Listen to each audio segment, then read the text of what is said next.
Mock test series paper 2, उसका हम यहां पर वीडियो सॉल्यूशन करने वाले हैं। ठीक है, तो चलिए बिना किसी देरी के हम जो है वो यहां पर स्टार्ट करते हैं। ठीक है, चलिए क्वेश्चन नंबर 1 आपके सामने स्क्रीन पर आ चुका है। क्वेश्चन नंबर 1 को पढ़िए और अपना आंसर जो है वो आप मुझे यहां पर दीजिए। क्वेश्चन नंबर 1 को पढ़िए। ठीक है, चलिए सभी का स्वागत है। बिल्कुल क्लास को अच्छे से देखिए सभी जने। कोई क्वेरी है तो आप हमें यहां पर पूछ सकते हैं। चलिए क्वेश्चन नंबर 1 आपसे क्या कह रहा है, मतलब 51 हो गया। ठीक है, क्वेश्चन नंबर 51 कह रहा है निम्नलिखित में से कौन प्रबंधन की दक्षता यानी कि एफिशिएंसी को सर्वोत्तम रूप से जो है वो यहां पर दर्शाता है। विच of the following best describes management efficiency.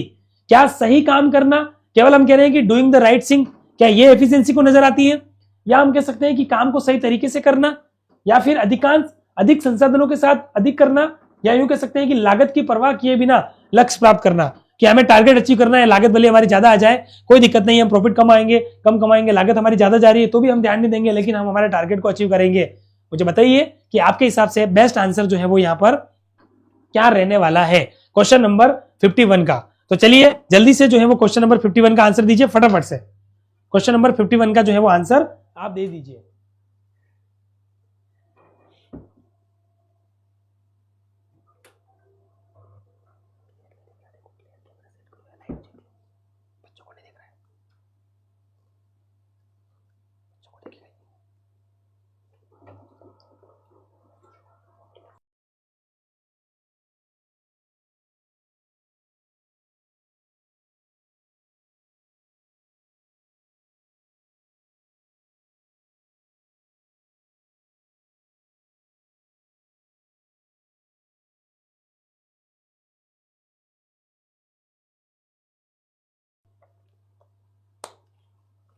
तो क्वेश्चन नंबर 51 का आंसर दीजिए जल्दी से।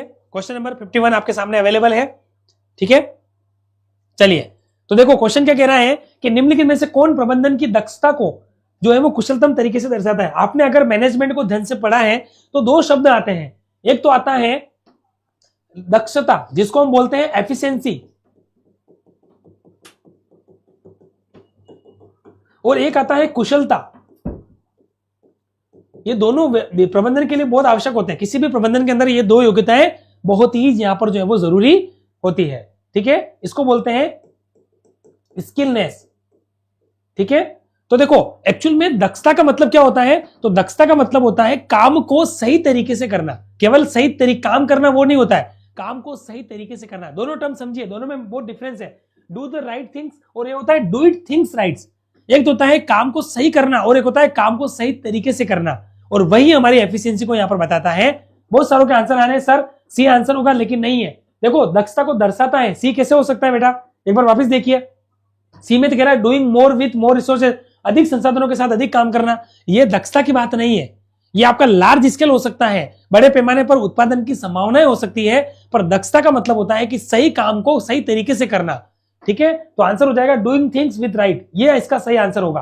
क्वेश्चन बहुत अच्छा है, बहुत लेवल के क्वेश्चन आपको देखने को मिलेंगे। आप देखिए इसमें आपको फैक्चुअल क्वेश्चंस भी देखने को मिलेंगे, आपको जो वो है वो प्रबंधन के प्रिंसिपल से लेकर क्वेश्चन देखने को मिलेंगे, आपको जो है वो यहाँ पर डेफिनेशन को देखकर क्वेश्चन देखने को मिलेंगे, सब तरीके के क्वेश्चन आपको देखने को मिलेंगे। तो मेरे हिसाब से आपको ये क्लियर हो चुका होगा।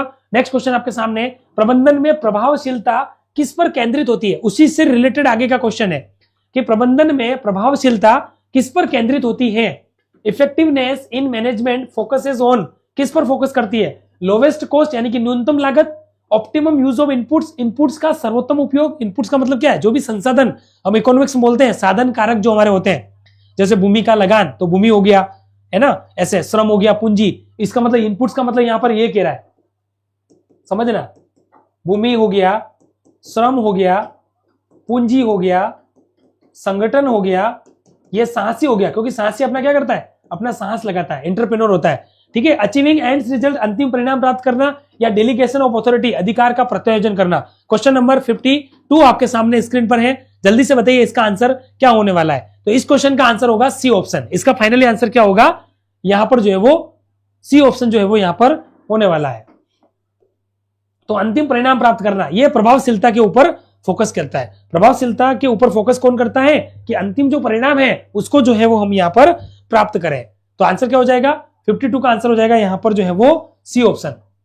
क्लियर है आपको, ये चीजें आपको थोड़ी सी जो है वो ध्यान में रखनी है।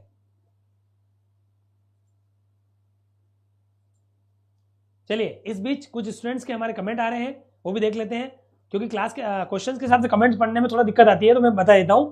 ठीक है, सभी का सबसे पहले स्वागत करता हूं। Good evening to all of you. Rajdeep ji, Dhanveer ji, Manish Sharma ji, Rajdeep ji, Ritiksha ji, उसके बाद PK railway tips ji, Manish Sharma ji, आप सभी का तहे दिल से स्वागत करता हूं। ठीक है, क्वेश्चंस हमने 2 किए हैं, लेकिन आप रेगुलर हमारे हमें देख रहे हैं, तो क्लास कैसी आपको जो है वो लगी है, एक बार मुझे आप कमेंट्स बॉक्स के अंदर जो है वो जरूर आप बताइएगा। ठीक है, राकेश कुमार जी कह रहे हैं कि सर स्कूल लेक्चरर की कट ऑफ कितनी जा सकती है। देखो राकेश जी, इसको लेकर हम एक सेशन लेकर आप सभी के सामने बहुत जल्द आने वाले हैं, क्योंकि हम चाहते हैं कि अभी कट ऑफ को लेकर कोई ज्यादा चिंता वाली बात नहीं है। अभी हम वैसे भी आज ऑब्जेक्शन की लास्ट डेट है स्कूल लेक्चरर की, आप सभी ने मुझे लगता है कि ऑब्जेक्शन किया होगा। एक सेशन भी मैंने बनाया है, उसको भी आप देख लीजिएगा। अभी आपको रात को 12 बजे तक का समय है, तो आप आराम से ऑब्जेक्शन कर सकते हैं। ठीक है, फिर भी मुझे पूरा विश्वास है कि इस बार जो कट ऑफ जाएगी वो जनरल की आप मान लीजिए 265 से 275 तक जा सकती है, 265 टू 275। ठीक है, देखो 270 से नीचे तो किसी भी कंडीशन में मुझे लग नहीं रही। अभी आपको इससे लग रहा होगा कि कट ऑफ बहुत कम जाएगी, पर 340 कैंडिडेट उनको मिल जाएंगे। ऐसी बात नहीं है कि फर्स्ट पेपर बहुत वो इस तरीके का है, 40% मैक्सिमम के नहीं बन रहे हैं। ठीक है ना, तो इस वजह से आरपीसी को 340 कैंडिडेट नहीं मिलेंगे, ऐसी कोई बात नहीं है।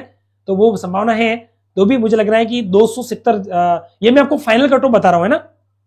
245-50 तो जाएगी 2 गुना की, मतलब हमारी डॉक्यूमेंट वेरिफिकेशन की, और फाइनल कट ऑफ जो मैं आपको बता रहा हूं वो आपकी 270 के आसपास रहने वाली है। ये मुझे मेरा जो है वो अंतर्मन कहता है। ठीक है, मेरा सिक्स सेंस कहता है कि इतनी ही जाएगी। ठीक है sir, new vacancy first grade की कब तक आएगी? बिल्कुल उसकी संभावना है। देखो इस बार आरपीएससी फास्ट ट्रैक पे काम कर रही है, एक्शन मोड पे काम कर रही है, तो मुझे पूरी विश्वास है कि मोस्ट ऑफ फेब या मार्च तक आपको नई वैकेंसी देखने को मिल जाएगी। फरवरी मार्च में आपको राजस्थान सरकार के बजट में नई वैकेंसी आपको देखने को मिल जाएगी, और हो सकता है कि अगले साल अक्टूबर नवंबर में एग्जाम हो जाए। ऐसा मत सोचना कि इतनी जल्दी आती नहीं है इसलिए सर बोल रहे हैं, या ये बोल रहे 12,000 आएगी लेकिन बहुत दूर आएगी, ऐसा नहीं है। वैकेंसी जल्दी देखने को मिलेगी। आप अपनी तैयारी बैक टू बैक करते रहिएगा, बैक टू बैक आपको लगा रहना पड़ेगा, क्योंकि अभी आप फ्लो में हैं, तो आप अपनी इस तैयारी को कमजोर पड़े मत रहने दीजिएगा। क्योंकि आपको पता है इस तैयारी से सिलेक्शन नहीं हुआ, इसका मतलब हमको और तैयारी करने की जरूरत है, और वो तभी होगी जब आप जो है वो रेगुलर बेसिस पर किताबों से टच में रहेंगे। और मैं आपको बोल रहा हूं, अपने कंसेप्ट बनाइए, अपने नोट्स बनाइए, ज्यादा से ज्यादा थ्योरी पढ़िए, क्वेश्चंस को अटेम्प्ट कीजिए और इस तरीके से तैयारी कीजिए। शिवम पांडे जी कह रहे हैं सर नमस्कार, बिल्कुल नमस्कार, स्वागत है। एसटीएससी की कोई आइडिया? सर आपसे ही पढ़ा हूं। राकेश कुमार जी के लिए देखो, एसटीएससी का जहां तक मुझे लग रहा है इस बार जो है वो आपका 220, 225 तक, 230 तक आपका सिलेक्शन हो जाना चाहिए, मेरा विश्वास है। 235, 40 तक, मतलब मैक्स टू मैक्स 235 मान लो, 235, 40 में हो जाएगा एसटीएससी के अंदर। ठीक है, कोई दिक्कत वाली बात यहां पर जो है वो नहीं है। ठीक है, बाकी एक बार सेशन कैसा लगा क्लास, एक बार सभी जो है वो सेशन को लाइक कर दीजिए। ठीक है, जितने लाइक्स हैं, जितने स्टूडेंट हमें नजर आ रहे हैं, उतने लाइक्स भी मुझे यहाँ पर नजर आने चाहिए। जल्दी से सभी सेशन को एक बार लाइक कर दीजिए, फिर फटाफट से आंसर पे आते हैं। राजदीप जी का आंसर आ चुका है, गिरीश चंद जी का आंसर आ चुका है, शिवम जी, मनीष जी का आंसर जो है वो आ चुका है। बाकी बीच बीच में कमेंट्स भी लेता रहूंगा और आपको मैं बताता रहूंगा। ठीक है सर, फर्स्ट ग्रेड के पेपर खराब हो गया, क्या स्कोर रहा है एक बार आप मुझे बताइए। आप में से जितने भी लोगों ने फर्स्ट ग्रेड का एग्जाम दिया है, तो आपका स्कोर क्या रहा है मुझे आप बिल्कुल बताइए। मुझे मानता हूं फर्स्ट पेपर में बहुत दिक्कत आई है, मैक्सिमम स्टूडेंट्स को फर्स्ट पेपर ने निराश किया है, पर अब क्या करें, देखो हो चुका है वो हो चुका है। अब निराश होकर थक कर बैठने का समय नहीं है, आगे बढ़ने का समय है। उस चुनौती के ऊपर फिर से डटने का समय है। आपको दशरथ मांझी की तरह लगना पड़ेगा, जिन्होंने एक दिन वो रास्ता बना दिया था। तो आप घबराए नहीं, इसको चुनौती लें और चुनौती का सामना करें, आगे बढ़े, नहीं घबराए, कोई बात नहीं। अगली बार देखो, अगली बार तो आप सिलेक्शन रैंक के साथ लेंगे, पर आपको पढ़ना पड़ेगा। बस पीछे हट गए ना, घबरा गए तो काम चलने वाला नहीं है। ठीक है, चलिए तो स्टार्ट करते हैं फिर से हमारी इस क्लास को। क्लियर हो चुकी है आपको सारी चीजें? चलिए, तो क्वेश्चन नंबर 2 का आंसर मेरे हिसाब से आप सभी ने दे दिया है। ठीक है, मैक्सिमम का आंसर हमारा जो है वो आ चुका है। 2 का आंसर जो है वो सी है और मैंने आपको बता दिया है। चलिए नेक्स्ट क्वेश्चन आपके सामने 53 का आंसर दीजिए। 53 कह रहा है कि विच of the following best defines the meaning of management, यानी कि निम्नलिखित में से कौन सा प्रबंधन की परिभाषा को सर्वोत्तम रूप से दर्शाता है। प्रबंधन की बेस्ट परिभाषा को कौन यहां पर बताता है? Getting work done by others, दूसरों से कार्य करवाना। प्लानिंग एंड कंट्रोलिंग ओनली, केवल योजना और नियंत्रण। ठीक है, हम जानते हैं प्लानिंग और कंट्रोलिंग हमारे प्रबंधन के कार्य हैं, प्लानिंग पहला कार्य है, कंट्रोलिंग अंतिम कार्य है। सर्वाइजिंग वर्किंग वर्कर्स ओनली, केवल कर्मचारियों की निगरानी करना, मतलब सुपरविजिंग, सर्वाइजिंग नहीं सुपरविजिंग, सुपरविजिंग वर्कर्स ओनली, या हैंडलिंग गवर्नमेंट रूल्स, सरकारी नियमों को संभालना।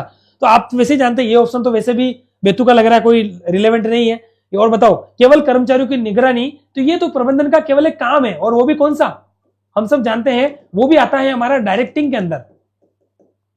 डायरेक्टिंग के अंदर प्रबंधन का केवल एक काम है, केवल एक काम है। उसके अलावा हम मोटिवेशन भी करते हैं, हम कंट्रोलिंग भी, हम कम्युनिकेशन भी करते हैं, हम जो है वो लीडरशिप भी करते हैं, ठीक है ना। तो ये सुपरविजन के हमारे तत्व होते हैं। तो क्या केवल ये प्रबंधन हो सकता है? नहीं हो सकता, तो आंसर वैसे भी गलत हो गया, ठीक है। क्या प्लानिंग एंड कंट्रोलिंग? नहीं, ये तो प्रबंधन के कार्य हैं। उसका मतलब होता है गेटिंग वर्क बाय अदर्स। सबसे बेस्ट कोई बताता है प्रबंधन को, तो वो बताता है गेटिंग वर्क बाय अदर्स, ठीक है। प्रबंधन का तात्पर्य है दूसरों से काम करवाना। और ये किसने कहा था? तो आपने पढ़ा होगा, प्रबंधन दूसरों से कार्य करवाने की कला है। जल्दी से कमेंट बॉक्स में बताइए किसने कहा था? प्रबंधन दूसरों से कार्य करवाने की कला है। मैनेजमेंट इज एन आर्ट, ठीक है, डूइंग वर्क बाय अदर्स। और ये कहा था कुमारी मेरी पार्कर फोलेट ने।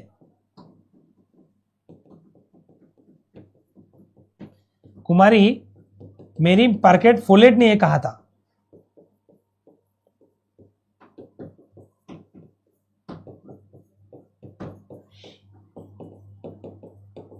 ठीक है, इन्होंने समन्वय के सिद्धांत भी दिए थे।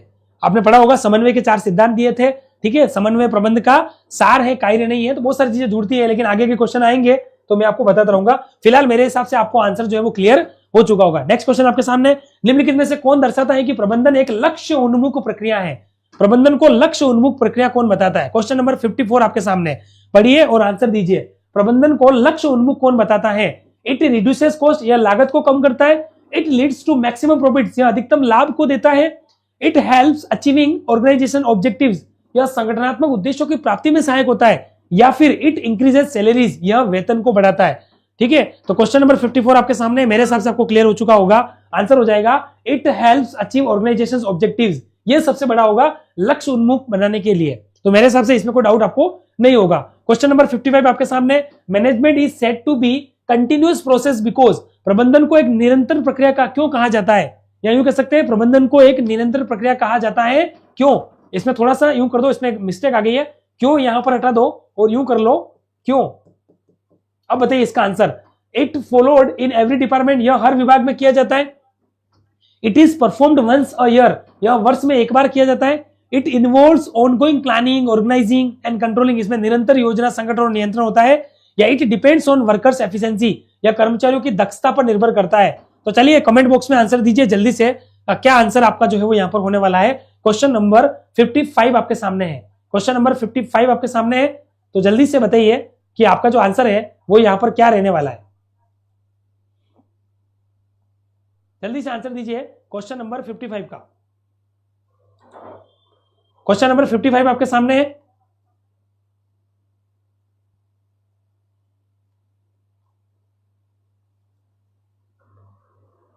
ठीक है, तो जल्दी बताइए। क्वेश्चन नंबर 55, प्रबंधन को एक निरंतर प्रक्रिया में क्यों कहते हैं? तो मेरे हिसाब से आपको क्लियर हो चुका होगा, क्योंकि प्रबंधन की गतिविधि क्या है? प्रबंधन क्या है? व्यवसाय भी निरंतर है। और आपने एक विशेषता हमेशा पढ़ी होगी, चाहे वो व्यवसाय हो, प्रबंधन हो, प्लानिंग हो, ऑर्गेनाइजिंग हो, स्टाफिंग हो, डायरेक्टिंग हो, कंट्रोलिंग हो, मोटिवेशन हो, लीडरशिप हो, सुपरविजन हो, डिसीजन मेकिंग हो, समन्वय की बात आ जाए, कोऑर्डिनेशन हो, ये सब निरंतर चलते हैं, ठीक है ना। तो हम सब जानते हैं हमारा बिजनेस क्या है, मैनेजमेंट जो है वो कंटिन्यूअस प्रोसेस है, और जिसमें ये सारी चीजें होती रहती है, चाहे प्लानिंग हो, चाहे ऑर्गेनाइजिंग, चाहे स्टाफिंग, चाहे डायरेक्टिंग, चाहे कंट्रोलिंग, ये सब कंटिन्यूअसली चलते हैं। क्या चलते हैं? ये कंटिन्यूअसली चलने वाले हैं। तो आंसर हो जाएगा it involves ongoing planning, organizing and controlling. Answer जो हो जाएगा सी ऑप्शन हो जाएगा। Next question, which of the following is not a level of management? प्रबंधन का कौन सा स्तर नहीं होता है? बहुत इजी क्वेश्चन है। तो टॉप लेवल होता है, मिडिल लेवल होता है। अब मुझे बताओ 2 लेवल बचे, सुपरवाइजरी लेवल या ऑपरेशनल लेवल। तो 56 में 2 ही चीजें आपके लिए अटका रही है। तो एक चीज आपने देखी होगी, जो निम्न स्तर पर जो काम करते हैं उनको हम सुपरवाइजर कहते हैं। क्या कहते हैं? सुपरवाइजर कहते हैं। तो मैं आपको थोड़ा सा यहां पर डायग्राम के थ्रू बता देता हूं। सॉरी, ये गलत हो जाएगा, ठीक है। एक डायग्राम के थ्रू हम यहां पर जो है वो पढ़ लेते हैं। ये हमारा टॉप लेवल हो गया और ये हमारा हो गया मिडिल लेवल हो गया, ठीक है। देखिए, ये हमारा टॉप लेवल है, ये हमारा मिडिल लेवल है और ये हमारा लोअर लेवल है, ठीक है। दिख रहा है आप सभी को, क्लियर है, विजिट हो रहा है, ठीक है। तो टॉप लेवल पे हमारे कौन आते हैं, टॉप लेवल पे हमारे आते हैं सीईओ हो गए, एमडी एंड सीईओ हो गए, हमारे चेयरपर्सन हो गए, और हमारे बोर्ड ऑफ डायरेक्टर्स हो गए। यहां सारे डिपार्टमेंटल मैनेजर्स आते हैं,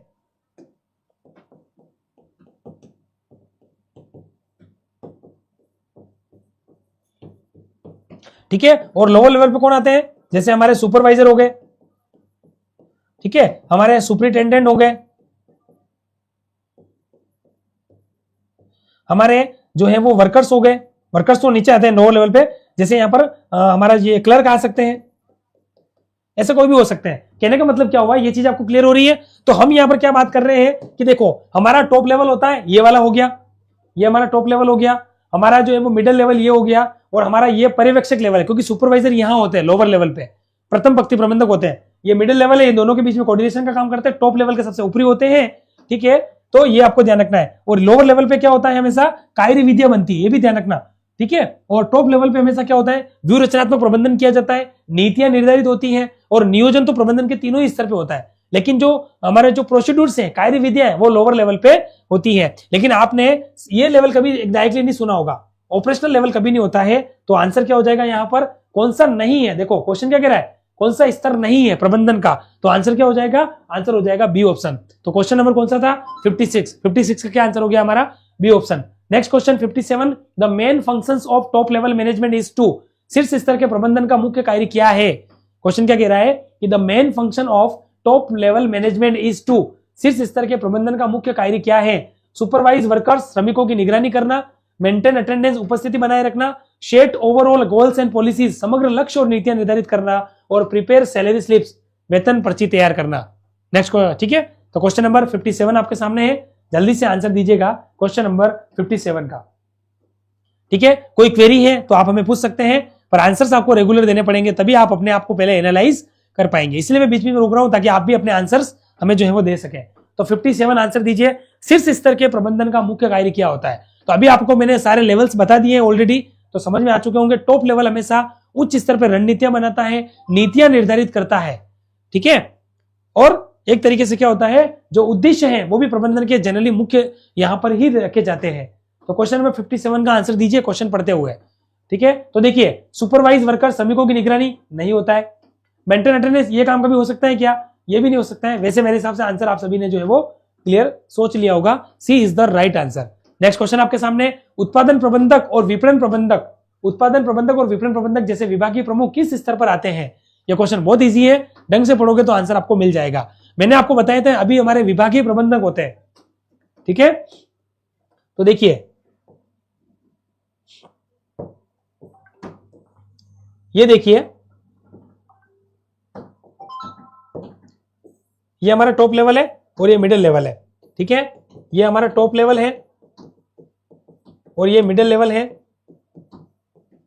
ये लोअर लेवल है। तो मैंने आपको बताया था जो विभागीय प्रबंधक हैं वो हमारे मिडिल लेवल पे आते हैं। कहां आते हैं, मिडिल लेवल पे आते हैं। तो हमारे जितने भी विभागीय प्रबंधक हैं वो हमारे मिडिल लेवल पर आएंगे। और इसमें कौन कौन हो सकते हैं विभागीय प्रबंधक के अंदर, तो देख लीजिए कौन कौन होते हैं। जैसे हमारा परचेज मैनेजर हो सकता है, हमारा सेल्स मैनेजर हो सकता है, हमारा और कौन हो सकता है, हमारा जो है वो एडवर्टाइजिंग मैनेजर हो सकता है,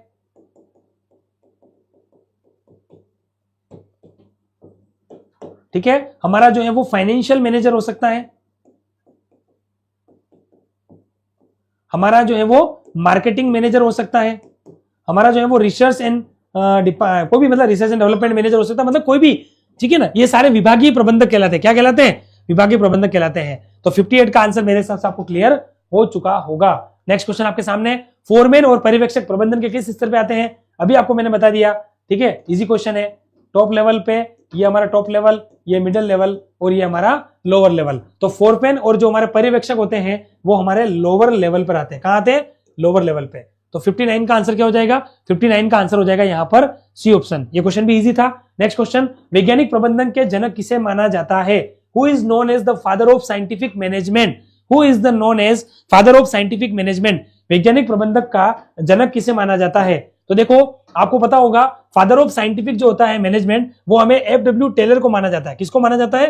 एफ.डब्ल्यू. टेलर। और इनका पूरा नाम क्या है? तो इनका पूरा नाम है फ्रेडरिक विल्सन टेलर, ठीक है। और इनकी एक पुस्तक भी आई थी, आपने पढ़ी होगी 1911 में, ठीक है, scientific management, principles of scientific management. पूरी लिख देता हूं मैं।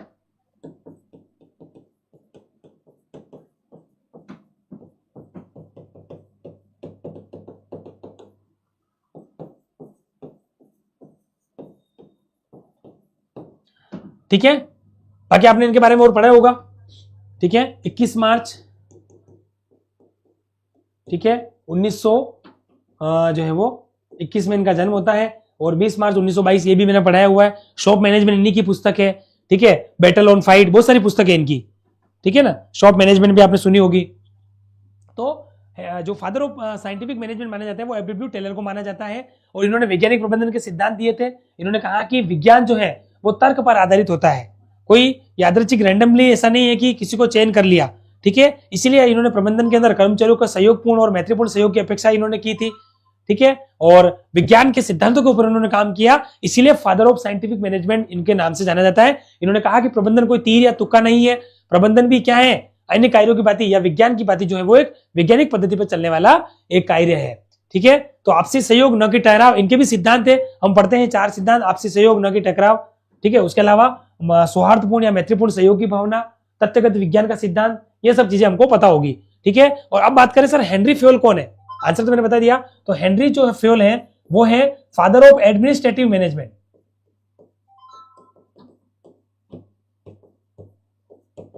ठीक है, या इन्हीं को हम फादर ऑफ जनरल मैनेजमेंट कहते हैं। आधुनिक प्रबंधन के जनक भी हेनरी फ्योल माने जाते हैं, जिन्होंने 1916 के अंदर अपनी पुस्तक लिखी थी फ्रांसीसी भाषा में, क्योंकि ये फ्रांसीसी माइनिंग इंजीनियर रहे हुए थे, तो इन्होंने फ्रांसीसी भाषा में 1916 के अंदर अपनी पुस्तक लिखी थी एडमिनिस्ट्रेटिव इंडस्ट्रियली एट जनरली, जिसका 1949 के अंदर जो है वो इंग्लिश ट्रांसलेशन हुआ था, और उस पुस्तक का नाम क्या था? General and industrial management. Clear है आपको? General and industrial management. तो ये मेरे हिसाब से ये चीजें भी आपको जो है वो क्लियर हो चुकी होगी। पीटर एफ ड्रकर कौन है दोस्तों? तो पीटर एफ ड्रकर जो है वो आपको ध्यान रखना है, ये प्रबंध के गुरु माने जाते हैं, प्रबंध के गुरु माने जाते हैं। और एल्टन मेयो, आपने मानव संबंधों के संबंध में नाम सुना होगा, ठीक है। और ये किसके जाने, हॉर्थोन प्रयोग के रूप में जाने जाते हैं,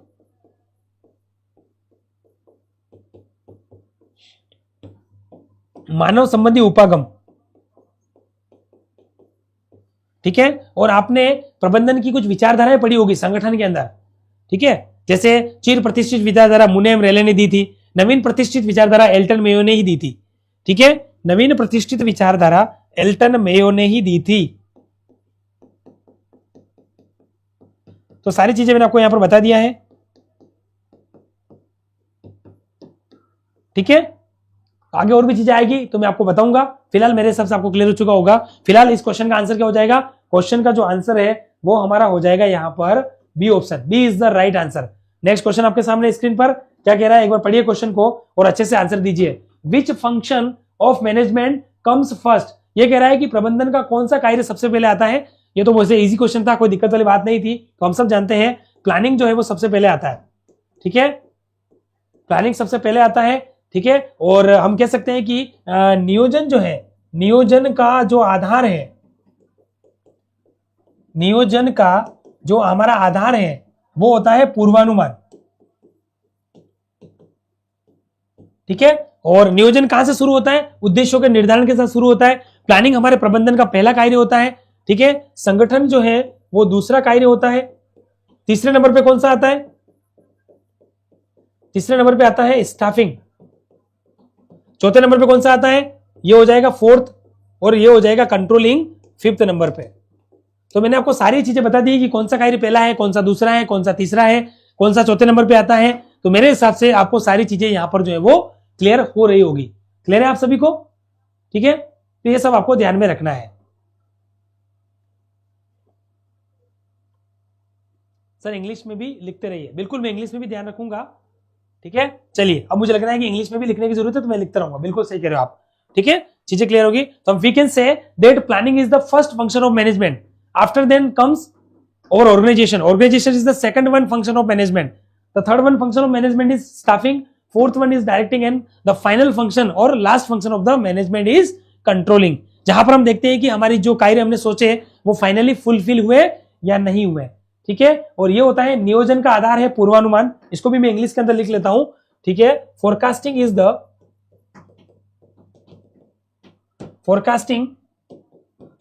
इज द बेस ऑफ या बेसिस ऑफ प्लानिंग। और मैंने आपको बताया था प्लानिंग जो है वो नियोजन जो है वो उद्देश्यों के निर्धारण के साथ शुरू होता है। ओवर प्लानिंग स्टार्ट्स, ये भी आपको ध्यान रखना है, over planning starts with determination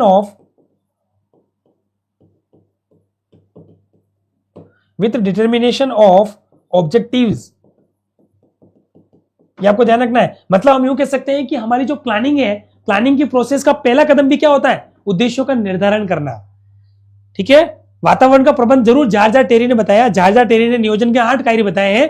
कभी ये भी पूछते हैं उनके according to George Terry the first function of planning is, ये भी पूछ सकते हैं, या overall first function of planning is. तो our answer will be, answer क्या होगा, our answer will be the determination of objectives, उद्देश्यों का निर्धारण करना।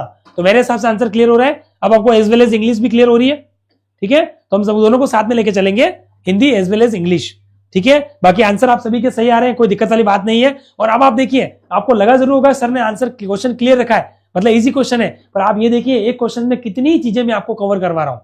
प्रबंधन के 5 कार्य हो गए, उसके अलावा हमने नियोजन का बेसिस क्या वो बता दिया, नियोजन की प्रोसेस कैसे स्टार्ट होती है वो बात हमने कर ली, ठीक है। और इस तरीके से चीजों को हम पढ़ रहे हैं। नेक्स्ट क्वेश्चन है, प्रबंधन के 14 सिद्धांत किसने दिए? Who gave the 14th principles of management? So we know that Henry Fayol gave the 14th principle of management, ठीक है। अब यहां पर मैं बता देता हूं, देखिए हेनरी फ्योल ने प्रबंधन के 14 सिद्धांत दिए थे, वो दिए थे एक बुक के अंदर, ठीक है।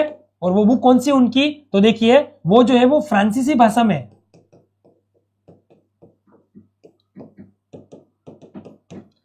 ठीक है। और उस फ्रांसीसी भाषा में, इसलिए इसका नाम क्या है, एडमिनिस्ट्रेटिव इंडस्ट्रियली, इसलिए ऐसा नाम चलेगा इसका, ठीक है। इंडस्ट्रियली एट जनरली, एक्चुअली क्या है कि फ्रांसीसी भाषा में थी ना, तो उसका नाम भी ऐसे ही चलेगा, ये स्पेलिंग मिस्टेक्स नहीं है, एक्चुअली फ्रांसीसी भाषा में ऐसे ही लिखा गया उसको, ठीक है। फिर क्या हुआ था, देखो 1949 में, 1949 में इसी बुक का इंग्लिश ट्रांसलेशन हुआ था,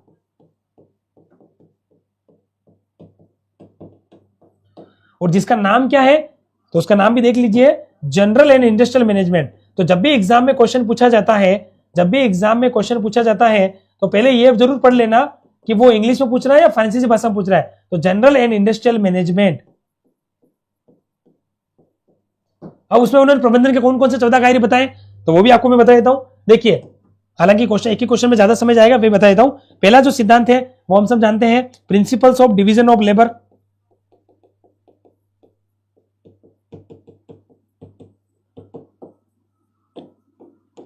इसको बोलते हैं हम कि कार्य का विभाजन का सिद्धांत, ठीक है। दूसरा हमारा हो जाएगा प्रिंसिपल्स ऑफ, पहला हो जाएगा कार्य का विभाजन, उसके बाद आप ले लो दूसरा सिद्धांत हमारा ले लो प्रिंसिपल ऑफ डिसिप्लिन, ले लो, कोई दिक्कत नहीं है, ठीक है। फिर आ जाएगा हमारा principle of subordination of individual interest to general interest. चौथे नंबर पर हो जाएगा प्रिंसिपल ऑफ यूनिटी, ठीक है, यानी कि उद्देश्य की एकता, आदेश की एकता, प्रिंसिपल ऑफ। फिर आ जाएगा principle of direction of things, यानी कि निर्देश की एकता,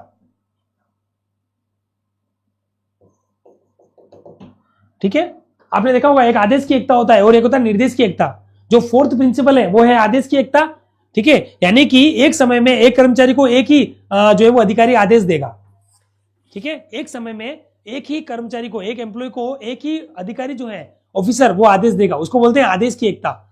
और समान प्रकार की कोई प्रोजेक्ट है, कोई ऐसा प्रोजेक्ट है जो लंबे समय तक चल रहा है, तो उस प्रोजेक्ट से रिलेटेड अंत तक एक ही व्यक्ति जो है वो कोऑर्डिनेट करे, उसको बोलते हैं निर्देश की एकता, यूनिटी ऑफ डायरेक्शन। और ये होता है प्रिंसिपल ऑफ यूनिटी, आदेश की एकता। क्लियर है आप दोनों को? ठीक है, उसके बाद क्या है, तो आपको पता होगा प्रिंसिपल्स ऑफ हमारा रेम्यूनरेशन है, हमारा जो है वो पारिश्रमिक का निर्धारण है। प्रिंसिपल ऑफ सेंट्रलाइजेशन वो आपने पढ़ा होगा, केंद्रीकरण का सिद्धांत। 90 नंबर पे आता है प्रिंसिपल्स ऑफ हेरारकी चेन या स्केलर चेन, ठीक है, उसमें हम वो पूरा हेरारकी बनाते हैं। देन हमारा है प्रिंसिपल्स ऑफ ऑर्डर, ठीक है, आपने पढ़ा होगा प्रिंसिपल्स, और आपने पढ़ा होगा हमारा जाता है इनिशिएटिव, ठीक है, पहलपन का सिद्धांत वाला भी है। लास्ट प्रिंसिपल है हमारा जो 14th प्रिंसिपल आता है वो है principles of Spirit D corps, उसको बोलते हैं सहयोग की भावना का सिद्धांत। एस्पिरिट डी कॉर्प्स का मतलब क्या होता है, ये भी फ्रांसीसी भाषा में लिखा गया वर्ड है। एस्पिरिट डी कॉर्प्स उसका मतलब होता है सहयोग की भावना, ठीक है। देन हमारा क्या होता है, तो ये हमारा हो गया। उसके बाद व्यवस्था का सिद्धांत है, ठीक है, कार्यकाल में स्थिरता का सिद्धांत है। Principles of stability in offices, यानी कि कार्यकाल में स्थिरता का सिद्धांत है। पहलपन का सिद्धांत है इनिशिएटिव वाला, व्यवस्था का सिद्धांत है, और न्याय वाला भी है प्रिंसिपल्स ऑफ इक्विटी। मेरे साथ आपको सारे 14 सिद्धांत मैंने आपको क्लियर करवा दिए हैं। तो हेनरी फ्यूल के ये 14 सिद्धांत है, आपको विशेष रूप से जो है वो ध्यान में रखना है। क्लियर आपको? तो किन्होंने दिए? हेनरी फ्यूल ने दिए। अच्छा, हेनरी मिंट्सबर्गर का नाम क्या आता है? इन्होंने प्रबंधकीय भूमिकाएं बताती, अगर आपने कभी ढंग से पढ़ा हो इनको, क्योंकि ये नाम आप जनरली कम सुनते हैं, बाकी तो चलते रहते हैं। इन्होंने प्रबंधकीय भूमिकाएं बताई थी। दे गेव मैनेजरियल रोल्स, इन्होंने प्रबंधकीय भूमिकाएं बताई थी, और इन्होंने 10 भूमिकाएं बताई थी। कभी याद रखना, आपसे पूछ सकते हैं, तो इन्होंने प्रबंधकीय 10 भूमिकाएं हमें बताई थी, ठीक है, प्रोफेसर मिंट्सबर्ग ने। जब एक कर्मचारी को 2 अधिकारियों से आदेश मिलते हैं तो कौन सा सिद्धांत टूटता है? Which principles is violated when an employee gets orders from 2 bosses? जल्दी से आंसर दीजिएगा, क्वेश्चन नंबर 63 का। बिल्कुल सभी के आंसर जो है वो यहां पर जो है वो सही आ रहे हैं, कोई दिक्कत वाली बात नहीं है। सभी के आंसर जो है वो बिल्कुल यहां पर जो है वो करेक्ट आंसर्स हमें मिल रहे हैं।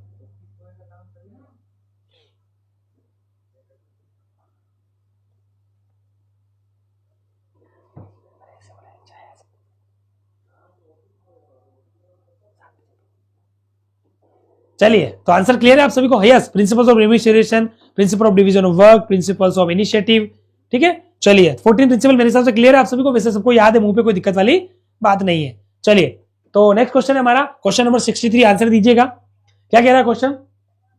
कि मैंने आपको बता ही दिया था, जब कह सकते हैं कि दो अधिकारियों से एक साथ आपको आदेश मिल रहा है, तो फिर आप क्या कर पाएंगे? दोनों का एक साथ पालन नहीं कर पाएंगे। हम यूं कह सकते हैं कि सी नाम का एम्प्लॉय है, उसको एक टाइम में ए भी ऑर्डर दे रहा है और इधर बी भी ऑर्डर दे रहा है। अब मुझे बताओ, ये सेम टाइम में हो रहा है, तो आप सभी को पता है कि वो एक दोनों में से किसी के भी आदेश की पूरी तरीके से पालना नहीं कर पाएगा। तो हमारा यहां पर ये 3rd नंबर का प्रिंसिपल है, ये नहीं टूटेगा। न्याय वाला ये लगभग हमारा 11th नंबर का है। यूनिटी ऑफ डायरेक्शन, दिशा की एकता, ये हमारा 5वां नंबर का है, 5th। और ये हमारा 4th प्रिंसिपल है, आदेश की एकता, और ये टूटेगी। अभी मैंने प्रीवियस क्वेश्चन में आपको जो है वो अच्छे से एलैबोरेट किया था, अच्छे से एक्सप्लेन किया था कि one should received one order at, ठीक है, one order from one officer at the same time. एक समय में एक अधिकारी से एक ही कर्मचारी को आदेश मिलना चाहिए। अगर एक समय में एक कर्मचारी को 2 अधिकारियों से आदेश मिलते हैं तो आदेश की एकता टूटती है। देखो, तो 4th प्रिंसिपल हमारा टूटेगा, ये 4th नंबर पे आने वाला प्रिंसिपल है। नेक्स्ट क्वेश्चन है, mental revolution was advocated by, मानसिक क्रांति की अवधारणा किसे दी? तो मैंने आपको बताया था मानसिक अवधारणा, आपको ध्यान रखना है। एक लाइन आपको बता दो, मानसिक जो क्रांति है वो वैज्ञानिक प्रबंध का निचोड़ है। अगर जिसको ये लाइन पता है कि ये किसने कहा, तो वो आंसर आराम से दे देगा। मानसिक क्रांति वैज्ञानिक प्रबंध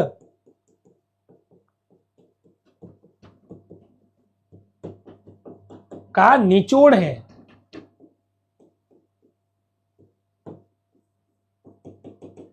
मानसिक क्रांति वैज्ञानिक प्रबंध का निचोड़ है, और ये कहा था हमारे FW टेलर ने।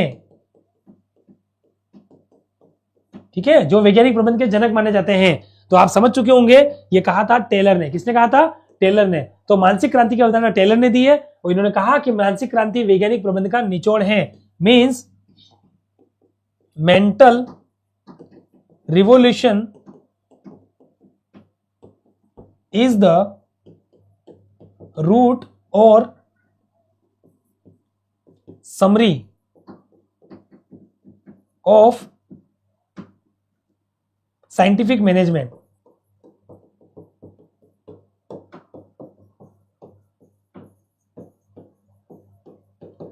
तो आंसर क्या हो जाएगा 64 का? 64 का जो आंसर है वो हो जाएगा यहां पर सी ऑप्शन। नेक्स्ट क्वेश्चन, व्यवस्था का सिद्धांत किससे संबंधित है? The principle of order related to cleanliness, स्वच्छता, टाइमली सैलरी, समय पर वेतन, राइट प्लेस फॉर एवरीथिंग, प्रत्येक वस्तु का सही स्थान, या डिसिप्लिन। तो आपको बता दूं, आपने पढ़ा भी होगा, व्यवस्था का जो सिद्धांत क्या कहता है? सही वस्तु सही स्थान पर, और इवन सही व्यक्ति भी अपने सही स्थान पर बैठा हुआ मिलना चाहिए। इसको बोलते हैं व्यवस्था का सिद्धांत। तो क्वेश्चन नंबर 65 मेरे हिसाब से आपको क्लियर हो चुका होगा। इसको बोलते हैं प्रत्येक वस्तु का सही स्थान, प्रत्येक वस्तु का सही स्थान, और प्रत्येक व्यक्ति, इसके अंदर एक लाइन और बोली थी फेल साहब ने, इन्होंने कहा कि प्रत्येक व्यक्ति भी सही स्थान पर होना चाहिए। केवल उनको स्थान देने की बात नहीं है, अकाउंटेंट अपने अकाउंटेंट स्थान पर मिलना चाहिए। ठीक है, प्रबंधक है तो अपने प्रबंधक, अपने बीओडी का जो ऑफिस है वहां मिलना चाहिए। एम्प्लॉय अपने एम्प्लॉय वाले डिपार्टमेंट के अंदर मिलने चाहिए। परचेज मैनेजर परचेज की जगह मिलना चाहिए। स्टोर कीपर के वहां स्थान पर मिलना चाहिए। कहने का मतलब ये है। अब आप मुझे बताइए, क्या डीपली स्टडी आपको मिल रही है? अब आप सोचिए, केवल ऊपरी ऊपरी आंसर बताना मेरा उद्देश्य होता तो अभी तक तो मैं सारे क्वेश्चन करवा चुका होता। क्या मुझे बताइए, क्वेश्चंस करवाने का तरीका कैसा लग रहा है? क्लासेस आपको कैसी लगी? एक बार निश्चित रूप से मुझे जो है वो आप यहाँ पर बता सकते हैं। क्लास अच्छी लग रही है तो आप निश्चित रूप से लाइक भी कर सकते हैं, कोई दिक्कत नहीं है, आप लाइक कर सकते हैं। कोई चीज है तो आप मुझे रिवर्स क्वेश्चन में पूछ सकते हैं। ऐसा नहीं है कि इसी क्वेश्चन को आप पूछे आप मुझे, लेकिन जो चैप्टर चल रहा है उससे रिलेटेड पूछेंगे तो क्या बताने का अच्छा रहेगा। दूसरी चीजें पूछेंगे तो फिर हमारे ये क्वेश्चन रह जाएंगे। आप इससे रिलेटेड जरूर पूछ सकते हैं। गुरुदेव रिसर्च असिस्टेंट का एडमिट कार्ड कब तक आएगा? देखो 7 तारीख तक, यानी कि आज शाम तक संभावना थी। अगर आज नहीं आता एसजी तो पूरी संभावना है कि कल 11 बजे तक आ जाएगा, क्योंकि 10 को तो एग्जाम है आपके। और हमने खुद ने कहा था, मैंने जो है वो सेशन लिया था, मैंने बोला भी था 7 तारीख को आ जाएगा। हो सकता है आज लेट नाइट आ जाए 8-9 बजे तक, बाकी कल आ जाएंगे, कोई दिक्कत वाली बात नहीं है। शिवम जी कह रहे हैं right place of men material element waste of time. ठीक है, तो क्लास कैसी लग रही है मुझे बताइए। पढ़ाने का तरीका कैसा आपको लग रहा है? चीजों को एक्सप्लेन करने का तरीका कैसा लग रहा है? क्वेश्चन को अच्छे तरीके से 360 डिग्री इवोल्यूशन के साथ एनालिसिस करने का तरीका कैसा लग रहा है? एक बार कमेंट बॉक्स के अंदर आप जरूर मुझे बताइएगा। सबको अच्छी लग रही है? कुछ तो कह चुके हैं सर अवेशम क्लास, बिल्कुल, thank you so much. Equity D cops, unity is power. Equity लिखना है, एस्पिरिट, एस्पिरिट लिखना शिवम जी, एस्पिरिट डी कॉप्स। ठीक है, शिवम जी कह रहे सर अवेशम लगी, अच्छी लग रही क्लास? निश्चित रूप से। तो मैं आप सभी से एक रिक्वेस्ट करूंगा, आज की क्लास सभी अपने अपने व्हाट्सएप स्टेटस पर जरूर 24 आवर्स के लिए शेयर करें। ठीक है, मुझे एक दिन के अंदर 5000 से भी अधिक व्यू इस क्लास के दौरान मुझे देखने को चाहिए। तो एक बार ये जो है वो आपको करना है। तो चलिए जल्दी से आंसर दीजिएगा इस क्वेश्चंस का, ताकि जो है वो हम यहाँ पर नेक्स्ट जो है वो हम आगे बढ़ सके। क्वेश्चन नंबर हम कहां तक कर चुके हैं? क्वेश्चन नंबर हमारा 65 हो चुका है। 65 का आंसर मेरे हिसाब से जल्दी से दीजिए। किसको आंसर जो है वो क्लियर नहीं है वो भी मुझे यहाँ पर बताइए। 65 का आंसर आपको मिल चुका है। 65 का आंसर हो जाएगा सी ऑप्शन। और प्रत्येक व्यक्ति भी सही स्थान पर होना चाहिए। प्रत्येक वस्तु और प्रत्येक व्यक्ति सही स्थान पर होने चाहिए। व्यवस्था का लगभग 10वां सिद्धांत है ये हमारा, शायद हमारा 10th नंबर का सिद्धांत है ये, हेनरी फ्योल का। ठीक है, हेनरी फ्योल का सिद्धांत है। Next question, what does planning focus on? योजना किस पर केंद्रित होती है? Execution, future activities, employ satisfaction या कॉस्ट रिडक्शन? इजी क्वेश्चन है, मेरे हिसाब से आपको कोई दिक्कत नहीं आनी चाहिए। तो क्वेश्चन नंबर 66 में आपको पता ही होगा, क्योंकि मैंने आपको बताया था पूर्वानुमान नियोजन का आधार है। और नियोजन किस पर केंद्रित है? नियोजन भविष्योन्मुखी होता है। आपने लाइन पढ़ी होगी, हमारा जो नियोजन है वो फ्यूचर ओरिएंटेड होता है, इसको बोलते हैं भविष्योन्मुखी। ठीक है, और एक बात आपने और पढ़ी होगी, इसीलिए आपको पता होगा, लुइस ए एलन ने एक डेफिनेशन दी थी। लुइस ए एलन ने कहा कि नियोजन भविष्य को पकड़ने के लिए बनाया गया पिंजरा है। Planning is the cage to capture the future. Planning is the cage to capture the future. It is said by Louis A Allen. ये किसने कहा था? ये कहा था लुइस ए एलन ने, कि नियोजन भविष्य को पकड़ने के लिए बनाया गया पिंजरा है। और और बताऊं आपको, तो नियोजन के बारे में किसने कहा कि नियोजन एक बौद्धिक प्रक्रिया है? कमेंट बॉक्स में आंसर दीजिए। Who said that over planning is intellectual process? ये आंसर कौन देगा? और एक और कमेंट बॉक्स में मुझे बताइएगा, नियोजन एक चेन प्रक्रिया है, ये किसने कहा था? Over planning is a selection process. Who said? जल्दी से आंसर बताइए। अगर आपको नहीं आएंगे तो मैं नेक्स्ट क्वेश्चन बताऊंगा, फिलहाल इसके आंसर मुझे कमेंट बॉक्स के अंदर मिलने चाहिए। तो देखिए, योजना किस पर केंद्रित होती है? तो भविष्य पर केंद्रित होती है, ठीक है। और इसको हम एक और यूं कह सकते हैं, लुकिंग इनटू द फ्यूचर।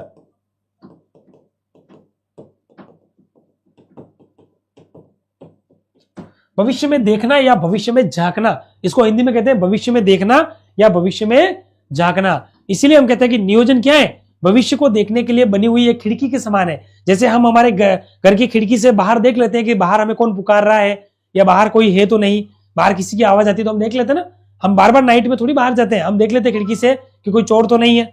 मतलब खिड़की से हम आराम से बाहर झांक सकते हैं, बाहर का एक बार एरिया हम देख सकते हैं। वैसे ही क्या कह सकते हैं कि नियोजन आपके लिए सीसीटीवी कैमरे का काम करता है, ठीक है। चलिए नेक्स्ट क्वेश्चन आपके सामने, कौन सा सिद्धांत विशेषीकरण पर बल देता है?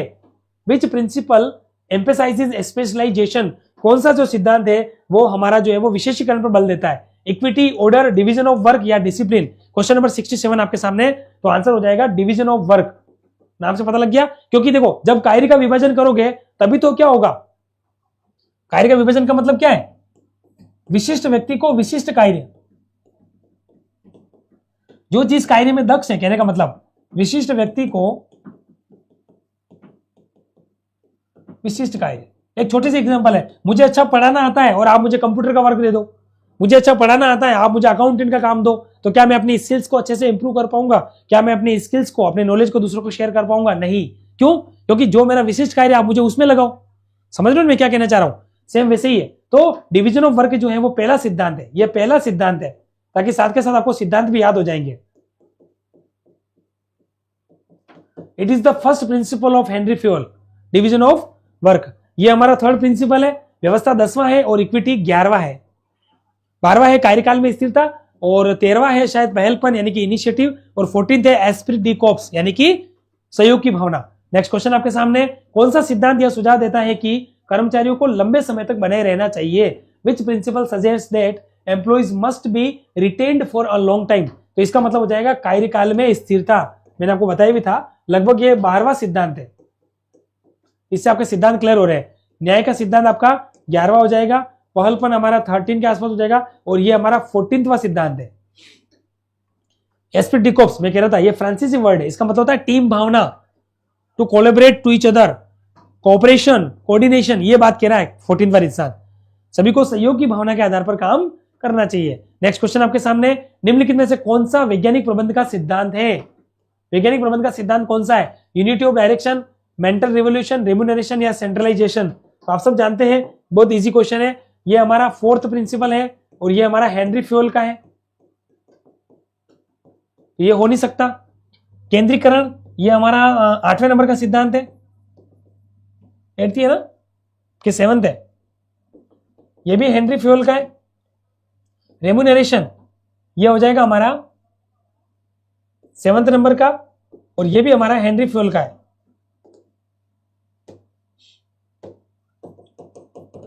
लेकिन मेंटल रिवोल्यूशन, जो मैंने आपको बताया था, मानसिक क्रांति वैज्ञानिक प्रबंध का निचोड़ है, ये आंसर हो जाएगा, ये एट्रीब्यूट टेलर का सिद्धांत है। तो क्वेश्चन नंबर 70 की ओर बढ़ते हैं। मोशन स्टडी का उद्देश्य क्या है? ये भी उसी से जुड़ा हुआ है, ये जॉर्ज टेरी से जुड़ा हुआ शब्द है, और इसका मतलब होता है गति और थकान को कम करना। गति थकान के अध्ययन की बात करता है।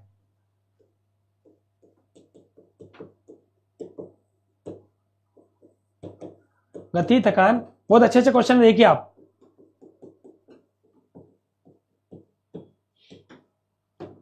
तो यहां पर आंसर क्या हो जाएगा? यहां आंसर हो जाएगा जॉर्ज आर टेरी। क्लियर आपको? तो ये भी आपको ध्यान रखना है, मोशन स्टडी, ठीक है, ये आपको ध्यान रखना है। मोशन का मतलब क्या है? थकान, एक तरीके से गति, गति, गति, मोशन यानी गति, ठीक है। मूव शब्द बोलते हैं, जैसे मूव, मूव यानी आगे बढ़ना, चलना, खिसकना, जो हम बल गति के अंदर पढ़ते हैं, मोशन एंड फोर्स हम पढ़ते हैं साइंस के अंदर, फिजिक्स के अंदर, ठीक है ना। चलिए, कोई क्वेरी है, कोई क्वेश्चन है तो आप मुझे पूछ सकते हैं, ठीक है। हु, मैंने दो क्वेश्चंस पूछे, कमेंट बॉक्स में आंसर भी दीजिएगा। हु इंट्रोड्यूस्ड फंक्शनल फोरमैनशिप, ये कह रहा है कि कार्यात्मक पर्यवेक्षण किसने प्रस्तुत किया? Henry Fayol, Elton Mayo, F W. Taylor या पीटर एफ. ड्रकर? जल्दी से आंसर दीजिएगा कमेंट बॉक्स के अंदर।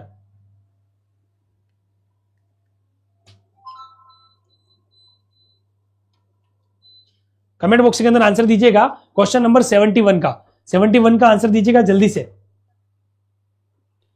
क्वेश्चन नंबर 71 का आंसर दीजिए फटाफट से।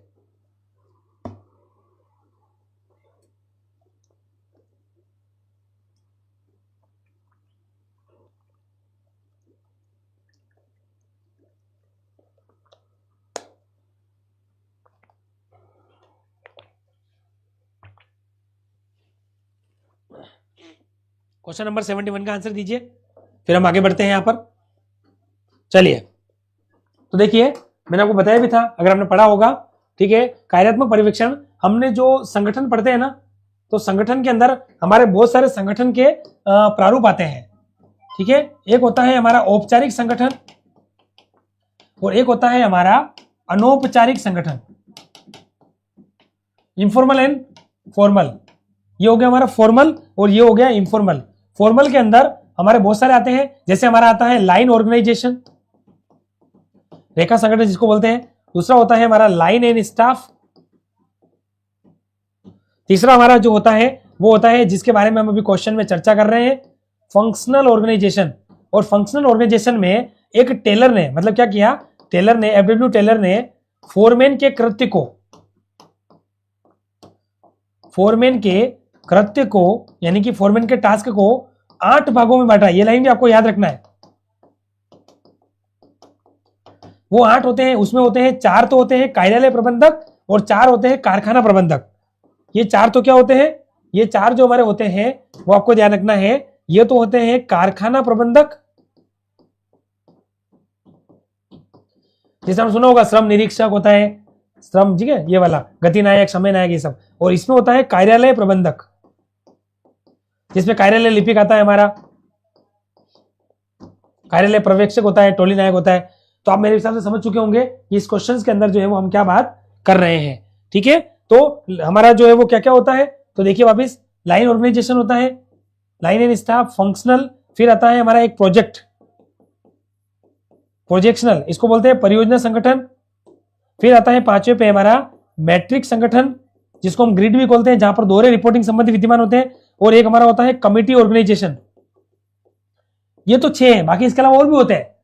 फ्री फॉर्मेट ऑर्गेनाइजेशन होता है, प्रारूप मुक्त संगठन, वर्चुअल ऑर्गेनाइजेशन, ठीक है ना। आजकल ऐसे बहुत सारे हमें देखने को मिलते हैं। तो इसका ये 3rd नंबर का है, जिसके अंदर उन्होंने बोला कि जो कार्यात्मक प्रबंधक होता है, इसमें क्या होता है, प्रत्येक कार्य विशेषज्ञों के परामर्श से होता हुआ क्रियाओं के रूप में गुजरता है। कार्यात्मक पर्यवेक्षण का मतलब ही होता है, इसलिए इसको क्रियात्मक फोरमैनशिप कहते हैं।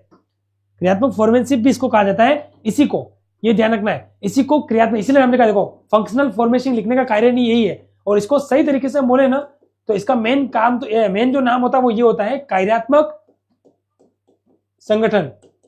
जैसा हम बोलते हैं रेखा संगठन, वैसे ही। तो ये किसने दिया था, ये कार्यात्मक संगठन का जो प्रादुर्भाव है, प्रतिपादन है, वो हमारे एफ.डब्ल्यू. टेलर ने किया है।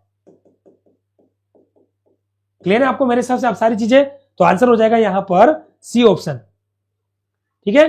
नेक्स्ट क्वेश्चन आपके सामने, Esprit D corpse means, Esprit D corpse का अर्थ क्या होता है? तो मैंने आपको बताया था, ये जो है वो 14वां सिद्धांत है, हेनरी फ्योल का 14वां और अंतिम सिद्धांत कह सकते हो, क्योंकि हेनरी फ्योल ने 14 सिद्धांत दिए थे, जो मैंने आपको पहले बता दिए कि एडमिनिस्ट्रेटिव इंडस्ट्रियल जर्नल के अंदर दिए थे, 1916 में दिए थे, फ्रांसीसी भाषा में दिए थे। और उस बुक का 1949 में अंग्रेजी अनुवाद हुआ था, इंग्लिश ट्रांसलेशन हुआ था, जिसका नाम क्या था, जनरल एंड इंडस्ट्रियल मैनेजमेंट, ठीक है। तो हम सब जानते हैं इसका मतलब क्या होता है, तो इसका मतलब होता है टीम भावना। टीम भावना इसका मीनिंग होता है। नेक्स्ट क्वेश्चन है आपके सामने, what does MBO stands in management? ये कह रहा है कि एमबीओ का पूरा नाम क्या है। तो आप सब जानते हैं एमबीओ का पूरा नाम होता है मैनेजमेंट बाय ऑब्जेक्टिव, यानी कि तीसरा ईयर हमारा बी के अंदर मिल रहा है, मैनेजमेंट बाय ऑब्जेक्टिव, उद्देश्यों द्वारा प्रबंध। और ये किसने दिया था? तो कमेंट बॉक्स के अंदर आप बता सकते हैं। तो ये दिया था पीटर एफ ड्रकर ने, ठीक है, जिन्होंने कहा कि प्रबंधन के प्रत्येक स्तर पर उद्देश्य होने चाहिए ताकि कर्मचारी उन उद्देश्यों को ध्यान में रखते हुए काम करे। और जब कर्मचारी उद्देश्यों को ध्यान में रखते हुए काम करेंगे तो आधे हम कह सकते हैं कि कहीं पर भी कोऑर्डिनेशन नहीं टूटेगा और वो उद्देश्यों से भटकेंगे नहीं, और संस्था अपने संगठनात्मक अपने उद्देश्यों को जो है वो प्राप्त आसानी से कर पाएगी, संगठनात्मक लक्ष्यों की आराम से प्राप्ति कर पाएगी। और ये पीटर ड्रकर हैं जिनको हम प्रबंध के गुरु भी कहते हैं। अब बताओ क्या दिक्कत है, क्लियर है आपको? ठीक है, एक आपको बोलूं कि एमबीई किसने दिया, मैनेजमेंट एक्सेप्शंस, तो ये वापस आ जाएगा एफडब्ल्यू टेलर ने दिया। अगर मैं आपको बोलूं कि मैनेजमेंट बाय रिजल्ट्स, ये किसने दिया, परिणामों द्वारा प्रबंध, तो ये दिया था प्रोफेसर स्लेह ने, प्रोफेसर स्लेह ने दिया है। ठीक है, एक्चुअल में ये एमबीओ का ही दूसरा नाम है, मैनेजमेंट बाय रिजल्ट्स, परिणामों द्वारा प्रबंध। तो आंसर क्या हो जाएगा, आंसर हो जाएगा हमारा यहां पर बी ऑप्शन। नेक्स्ट क्वेश्चन आपके सामने, एमबीओ एम्फेसाइजेस, एमबीओ किस पर बल देता है, सेंट्रलाइज्ड प्लानिंग नहीं, ऑथोरिटी ओवर एम्प्लॉइज, कर्मचारियों पर अधिकार नहीं, गोल सेटिंग एंड परफॉर्मेंस, यही आंसर इसका सही हो जाएगा 74 का। 74 का आंसर क्या हो जाएगा, सी ऑप्शन हो जाएगा, और वो होगा लक्ष्य निर्धारण और प्रदर्शन। ठीक है, चलिए नेक्स्ट क्वेश्चन आपके सामने, the first step in MBO process is, ये कह रहा है कि मैनेजमेंट बाय ऑब्जेक्टिव जो हमारा होता है, जो अभी हमने बात करी, किसने दिया, पीटर एफ ड्रकर ने, मैनेजमेंट बाय ऑब्जेक्टिव जो है उसकी फर्स्ट स्टेप क्या होती है, पहला चरण, तो आप जानते हो उद्देश्यों का नाम ही क्या है, उद्देश्यों के द्वारा प्रबंधन। तो सबसे पहले आपको उद्देश्यों का निर्धारण करना पड़ेगा, क्या करना पड़ेगा, उद्देश्यों का निर्धारण। तो आंसर हो जाएगा उद्देश्य निर्धारित करना, यानी कि B is the right answer. Next question आपके सामने, एमबी स्टैंड्स फॉर, जैसे मैंने आपको बताया वहां बता ही दिया था, और इसका मतलब होता है मैनेजमेंट बाय एक्सेप्शंस, अपवाद द्वारा प्रबंधन, और ये किसने दिया, ये दिया था एफडब्ल्यू टेलर ने। इन्होंने कहा कि प्रबंधन को व्यवसाय की सामान्य गतिविधियों में, प्रबंधन को व्यवसाय की सामान्य गतिविधियों में किसी प्रकार की हेरफेर की जरूरत नहीं है। प्रबंधन को तब हम कह सकते हैं कि इंटरफेयर करना चाहिए जब कार्य लिख से हटकर हो रहा हो, कार्य अपवादजनक स्थिति में जा रहा हो, और सामान्य सिद्धांतों के अनुसार काम नहीं हो रहा है, मतलब यूं कह सकते हो कि जहां पर नियंत्रण टूट रहा हो। ठीक है, तो प्रबंधन को अपवादजनक स्थिति में ही अपने कर्मचारियों के काम को ज्यादा देखना चाहिए और उसकी देखरेख करनी चाहिए और निगरानी करनी चाहिए, या यूं कह सकते हैं कि इंटरफेरेंस करना चाहिए। ठीक है, ये दिया था मैनेजमेंट बाय एक्सेप्शंस के रूप में, किसने दिया था, एफडब्ल्यू टेलर ने दिया था।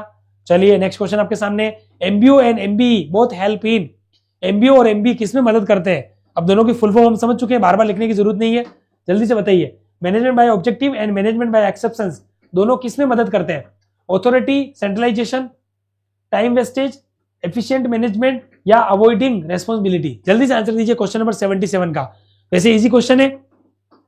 अधिकार में केंद्रीकरण, ये इसका कोई रोल नहीं है। समय की बर्बादी, तो ये और ड्रॉबैक की बात कर रहा है, जबकि ये तो समय की बर्बादी क्या करता है। ठीक है, और जिम्मेदारी से बचते नहीं है, आंसर हो जाएगा प्रभावी प्रबंधन।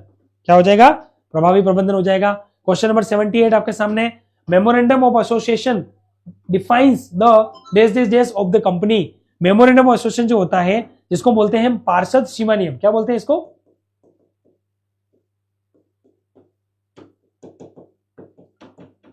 पार्षद जो सीमा नियम है, ठीक है, यह किसको परिभाषित करता है, internal rules, financial structure, objective and scope, या एम्प्लॉइज कंडक्ट। क्वेश्चन नंबर 78 आपके सामने, जल्दी से आंसर दीजिएगा क्वेश्चन नंबर 78 का। मेमोरेंडम ऑफ एसोसिएशन डिफाइंस, ठीक है, तो मेरे हिसाब से आप समझ चुके होंगे एक्चुअल में क्या होता है। देखो प्रबंधन के अंदर, हालांकि ये क्वेश्चन यूं देखो तो कंपनी से जुड़ा हुआ, लेकिन समझो इसको, क्योंकि हम ऑब्जेक्टिव की बात कर रहे हैं इसलिए हमने इसको लिया। एक कंपनी के 3 डॉक्यूमेंट्स होते हैं,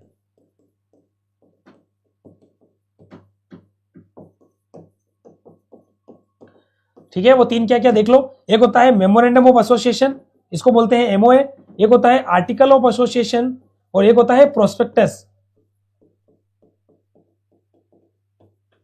ठीक है, तो एमओए जो है ना, ये कंपनी के अधिकार क्षेत्र का निर्धारण करता है।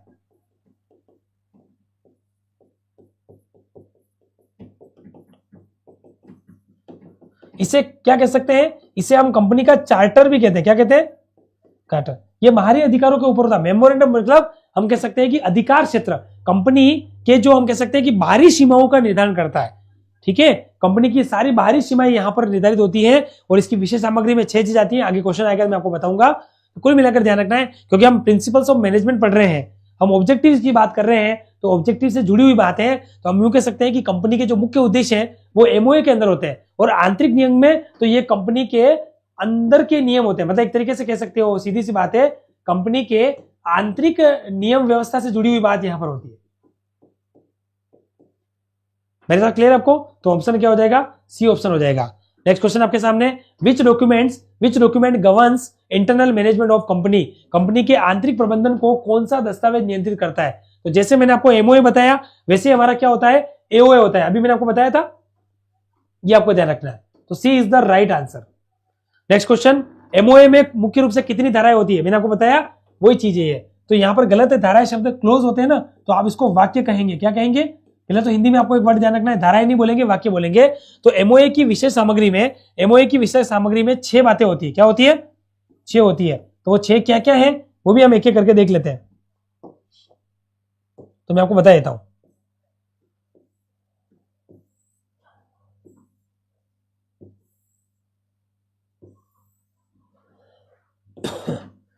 ठीक है, देखिए, एक तो होता है एमओए के अंदर आपका नेम क्लोज होता है, एक होता है आपका प्लेस क्लोज, एक होता है आपका ऑब्जेक्ट क्लोज, एक होता है आपका लाइबिलिटी क्लोज, एक होता है आपका कैपिटल क्लोज, और ये होता है आपका एसोसिएशन क्लोज।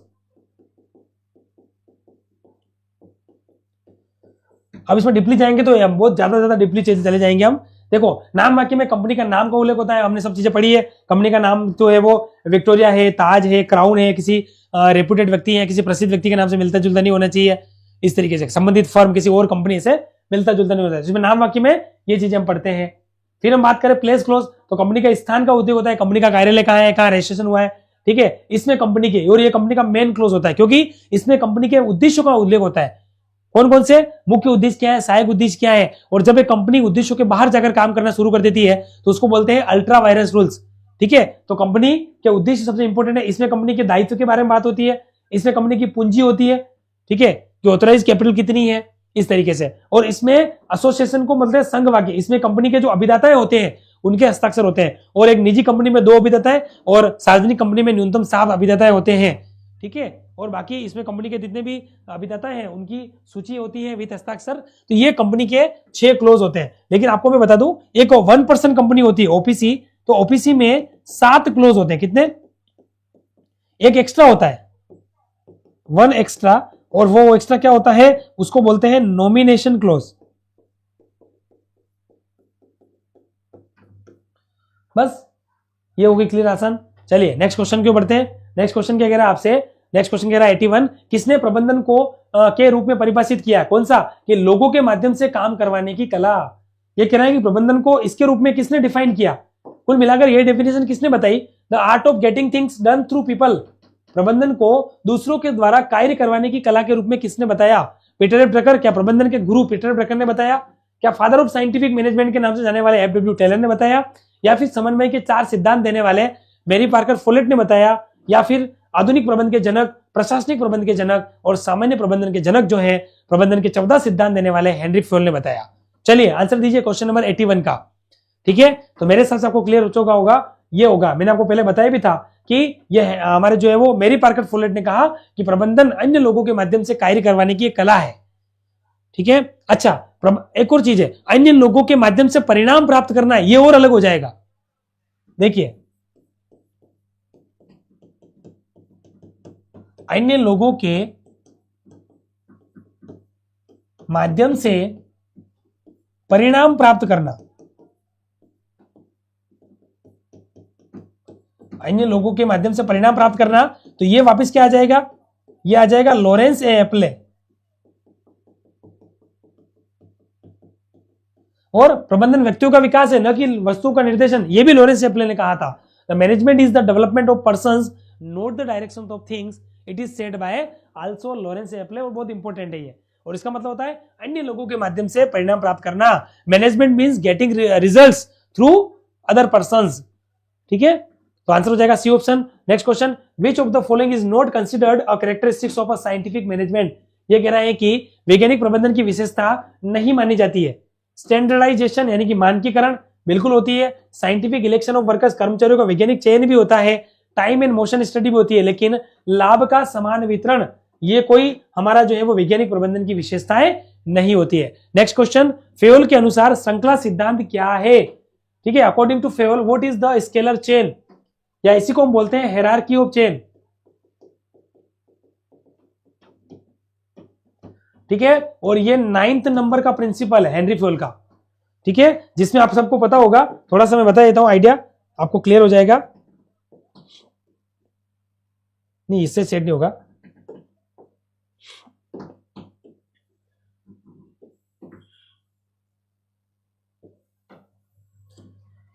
ये कुछ इस तरीके से होता है, देखिए आप। ठीक है, जैसे ए यहां पर है, बी सी डी हो गया, यहां पर ई हो गया, या एफ हो गया, या जी हो गया, या एच हो गया, और आई हो गया। ठीक है, तो देखो एक्चुअल में क्या होता है कि यूं सिस्टम यूं चलता है, ए बी को आदेश देगा, बी सी को, सी डी को, और डी ई को। कहने का मतलब हायरार्की क्या होती है, ताकि जो है वो क्या है, एक अनुशासन बना रहे, एक हायरार्की बनी रहे। अगर ए को कोई काम है तो बी को देगा, बी सी को, सी डी को, मतलब ए को कोई काम डी तक पहुंचाना है तो वो एक हायरार्की के थ्रू होता है। ये 9th प्रिंसिपल है। ठीक है, तो ऐसा होना चाहिए। लेकिन एक्चुअल में क्या फेयोल कहते हैं कि आपातकालीन अगर कोई परिस्थिति है, आपातकालीन परिस्थिति में जैसे मान लो ई को बात करनी है आई से, तो वो आई से बात कर सकता है, लेकिन वो ई से, ई जो है वो डी को जो है वो पूछकर, डी की परमिशन लेकर, ताकि एक्चुअल में क्या है कि डी को पता रहे कि ई आपातकालीन परिस्थिति में आई से बात करने वाला है, ताकि कोऑर्डिनेशन बना रहे, कोऑर्डिनेशन टूटे नहीं। और इसी को हम बोलते हैं गेंग प्लांक, या इसी को बोलते हैं फेयोल्स पुल। ठीक है, तो ये चीजें थोड़ी बतानी थी। ये 9th नंबर का प्रिंसिपल है हेनरी फेयोल का, हायरार्की ऑफ चेन। ये 9th प्रिंसिपल है किसका, तो हमारे हेनरी फेयोल का। अब समझ में आ गया? तो ये क्या होता है, chain of command from top to bottom. Yes, A is the right answer.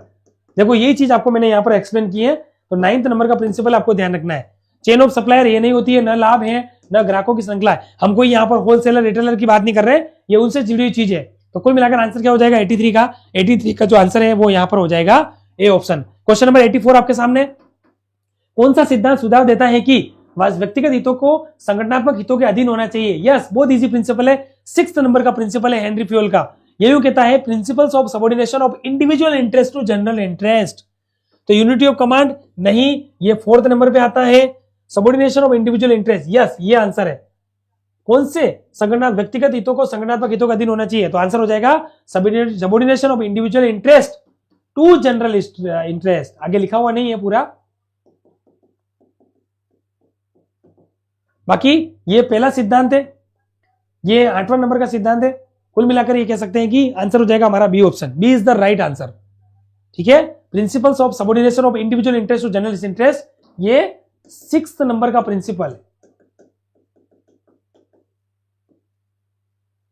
Next question 85, प्रबंधन में हॉर्थोन अध्ययन के लिए कौन जाना जाता है? तो मैंने आपको बताया था, अमेरिका के शिकागो शहर जो है, अमेरिका के शिकागो शहर से थोड़ा जो दूर है टाउन में जो है वो हॉर्थोन संयंत्र में प्रयोग हुए थे। ठीक है, और ये जाने जाते हैं हमारे एल्टन मेयो। कौन जाने जाते हैं? तो एल्टन मेयो जाने जाते हैं। एल्टन मेयो मैंने आपको बता ही दिया, मानव संबंधी उपागम इन्होंने दी थी।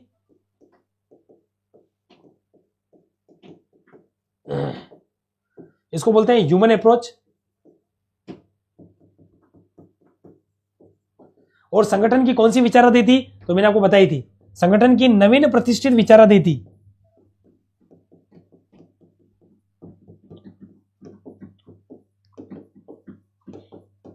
इसको बोलते हैं हम classical, new classical, new classical theory of organisation. A is the right answer. तो 85 का आंसर क्या हो जाएगा? 85 का आंसर हो जाएगा ए ऑप्शन। किसने प्रबंधन को लोगों का विकास न कि चीजों का निर्देशन, और आपको मैंने बताया था प्रबंधन व्यक्तियों का विकास है। Management is the development of people, not the direction of thing. बहुत इंपॉर्टेंट परिभाषा है, यह परिभाषा कई बार एग्जाम में पूछी जा चुकी है, और ये कही थी लॉरेंस ए एप्ले ने। It is said bye Lawrence एप्ले। ठीक है, रोस मुरे ने क्या कहा था? रोस मुरे ने कहा था मैनेजमेंट मीन्स डिसीजन मेकिंग।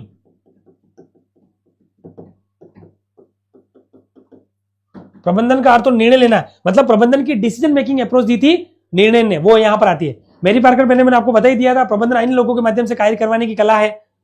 सब चीजें बात कर ली, और लॉरेंस एप्ले का आंसर हो जाएगा सी।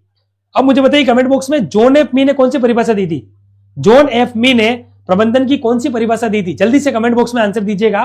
प्रबंधन की हम कह सकते हैं कि जॉन एफ मी ने कौन सी परिभाषा दी थी, जल्दी से कमेंट बॉक्स में आंसर दीजिए। चलिए तब तक आगे बढ़ते हैं। 87 which of the following describes management as both an art and science, प्रबंधन को कला एवं विज्ञान दोनों के रूप में किसने वर्णित किया था, एफ.डब्ल्यू. टेलर, जॉर्ज टेरी, मेरी पार्कर फोलेट या हेरोल्ड कुंज डोलेल। 87 जल्दी से आंसर दीजिए 87 का।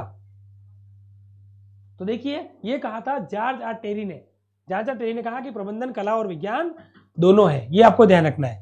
और उद्यमिता को कला और विज्ञान के रूप में हम बात करते हैं कि उद्यमिता ना कला है ना विज्ञान है, बल्कि यह एक व्यवहार है और ज्ञान एक विधा है, तो फिर आंसर आ जाएगा पीटर एफ ड्रकर। ठीक है, तो आंसर आ जाएगा जॉर्ज आर टेरी। रोज मूरे के अनुसार प्रबंधन का अर्थ क्या है, ये आपको मैंने वैसे भी बता दिया। रोज मूरे के अनुसार इन्होंने प्रबंधन की डिसीजन मेकिंग डेफिनेशन दी थी, डिसीजन मेकिंग बेस्ड डेफिनेशन, तो इन्होंने बोला था निर्णय लेना, तो आंसर हो जाएगा बी ऑप्शन। बताइए क्वेश्चन कैसे लगे आपको। Question number 89, who said management is the art and science of taking decisions and providing leadership, किसने कहा कि प्रबंधन निर्णय लेने और नेतृत्व प्रदान करने की कला और विज्ञान है, तो ये कहा था क्लग ने। किसने कहा था, प्रोफेसर क्लग ने कहा था। सी इज द राइट आंसर। ठीक है, मैक्स वेबर जो है वो हमारे किसके लिए जाने जाते हैं, तो ब्यूरोक्रेट के लिए, नौकरशाही के सिद्धांत,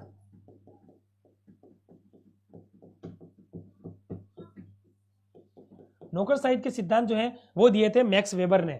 ठीक है, पीटर ड्रकर प्रबंधन के गुरु है, F W. Taylor father of scientific management है। C is the right answer. Question number 90, according to Harold Koontz management is defined as, Harold Koontz के अनुसार प्रबंधन को परिभाषित किया गया है, a system of profits and growth, लाभ और विकास की प्रणाली, अ फॉर्मल प्रोसेस, औपचारिक प्रक्रिया, अ टूल फॉर लीडरशिप, नेतृत्व के लिए एक उपकरण, या a method of resource allocation, संसाधन आवंटन की विधि। Question number 90 is awaiting to you, आपका 90 वेट कर रहा है, जल्दी से आंसर दीजिए क्वेश्चन नंबर 90 का।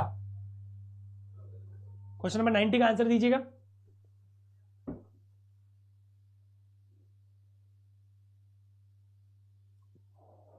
चलिए क्वेश्चन नंबर 90 का आंसर दीजिए जल्दी से।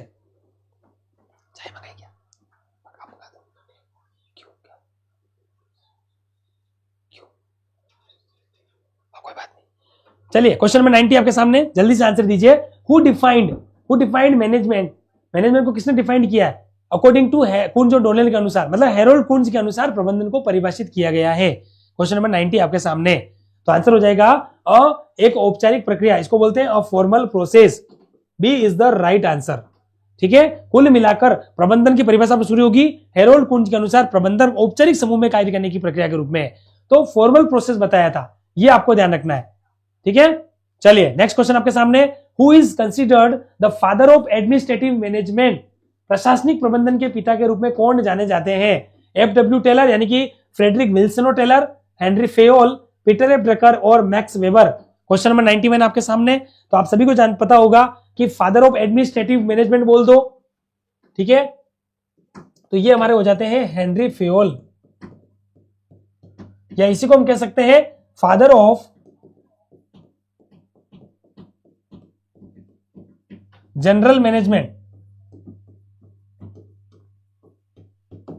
और फादर ऑफ मॉडर्न मैनेजमेंट, ये सब जो है वो कौन जाने जाते हैं, हमारे जो है वो हेनरी फेल जाने जाते हैं। ये भी वही हो जाएंगे, ये भी हो जाएंगे, तो फाइनली आंसर क्या हो जाएगा हमारा, आंसर हो जाएगा B option, Henry Fayol. B is the right answer. What is the essence of management according to Peter Drucker, ये कह रहे हैं कि पीटर ड्रकर के अनुसार प्रबंधन का सार क्या है, एसेंस का मतलब प्रबंधन की आत्मा क्या है, प्रबंधन का सार क्या है, प्रॉफिट जनरेशन यानी कि लाभ का सृजन करना, dynamic process that adapts to circumstances, परिस्थितियों के अनुसार ढलने वाली गतिशील प्रक्रिया, रिजिड सिस्टम ऑफ रूल्स, कठोर नियमों की प्रणाली, या सेंट्रलाइज्ड अथॉरिटी, केंद्रीकृत अधिकार। क्वेश्चन नंबर 92 आपके सामने, बताइए। एक्चुअल में यू देखा जाए तो क्या है, एसेंस ऑफ मैनेजमेंट तो हमारा कोऑर्डिनेशन है, लेकिन यहां पर उसका आंसर क्या है वो आपको बताना है। तो कुल मिलाकर आंसर क्या हो जाएगा, 92 का आंसर हो जाएगा dynamic process that adapts to circumstances, परिस्थितियों के अनुसार ढलने वाली जो गतिशील प्रबंध प्रक्रिया है उसी को प्रबंधन का सार माना है। किसने, पीटर एफ ड्रकर ने। क्लियर है आपको? तो फाइनली आंसर क्या हो जाएगा हमारा? फाइनली आंसर हो जाएगा B option. Next question, who described management and entrepreneurship engine of development. ठीक है, तो किसने प्रबंधन और उद्यमिता को विकास का इंजन बताया है? तो विकास के इंजन की जब भी बात आती है तो आंसर आता है जोसेफ, ये पूरा नाम है जोसेफ एस शुम्पेटर, किनको कहते हैं?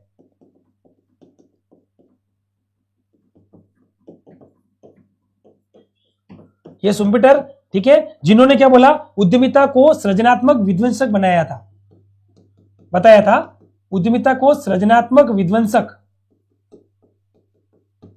यानी कि क्रिएटिव डिस्ट्रॉयर। क्रिएटिव डिस्ट्रॉयर किसने बताया था? तो ये बताया था जोसेफ शुम्पेटर ने ही बताया था। किसको बताया था? तो उद्यमिता को बताया था। तो मेरे हिसाब से कुछ चीजें क्लियर होती होगी। ये भी साथ के साथ सिखा रहा हूं, आंसर हो जाएगा D option. D is the right answer. 94 आपके सामने। According to George Terry the evolution of management is, गीगर के अनुसार, जॉर्ज टेरी नहीं सॉरी ग्रेगर के अनुसार, कहीं पर जो है वो इसको ग्रेगर भी लिखा हुआ है, आपको कंफ्यूजन नहीं होना है ना, ग्रेगर ग्रोगर भी लिखा हुआ है। तो ग्रेगर के अनुसार प्रबंधन का विकास क्या है? तो इन्होंने एक परिभाषा दी थी, प्रबंधन का विकास मानव के विकास की कहानी है। क्या बोला था? प्रबंधन का विकास मानव विकास की कहानी है। The story of human development is the development evolution of management. प्रबंधन के विकास की कहानी वस्तुतः मानव के विकास की कहानी है, ये कहा था ग्रेगर महोदय ने। क्या कहा था? प्रबंधन के विकास की कहानी वस्तुतः मानव के विकास की कहानी है, ये कहा था। तो 94 का आंसर क्या हो जाएगा? B option. नेक्स्ट क्वेश्चन, थियो हेमन के अनुसार प्रबंधन को कितने अर्थों में समझाया जा सकता है? तो थियो हेमन ने प्रबंधन को 3 अर्थ में समझाया था। ये भी इजी क्वेश्चन है, ये आपको ध्यान रखना है। Theo Haimann has described the management as 3 ways. प्रबंधन को थियो में, जैसे प्रशासनिक अधिकारी के रूप में, कार्यकारी अधिकारी के रूप में, इस तरीके से। ठीक है। हेनरी फ्योल द्वारा 1916 में लिखी गई पुस्तक का शीर्षक क्या है, जिसमें प्रबंधन के 14 सिद्धांत प्रस्तुत किए गए? तो हेनरी फ्योल द्वारा 1916 में जो लिखी गई पुस्तक है वो फ्रांसीसी भाषा में थी। कौन सी थी? फ्रांसीसी भाषा में, और उसका नाम था administrative industrially act generally. Yes, B is the right answer, ये आंसर हो जाएगा। बाकी सॉफ्ट मैनेजमेंट भी एफडब्ल्यू टेलर की है। जनरल इंडस्ट्रियल सुपरवाइजर ये नहीं, ये गलत हो जाएगा। ठीक है, ये इसका हिंदी अनुवाद है, एक्चुअल में पुस्तक तो है पर ये इंग्लिश ट्रांसलेशन है।